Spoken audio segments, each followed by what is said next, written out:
Sir, महसूल मंत्र्यांच्या विरोधामध्ये काही आक्षेपार्ह टिप्पणी केल्याबद्दल संबंधित व्यक्तीने तक्रार केली. त्यानुसार काय नेमका गुन्हा दाखल झालेला आहे? कुठल्या कलमाने आणि कुठल्या फेसबुक आयडी?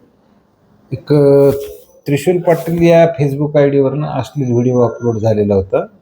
मोहन आबोले यांच्या तक्रारीवरनं सदर बाजार पोलीस स्टेशनला अश्लील शिवीगाळ केलेले व्हिडिओ प्रसारित करणं 296 BNS आणि 67 IT ॲक्ट याप्रमाणे गुन्हा दाखल झालेला आहे काल.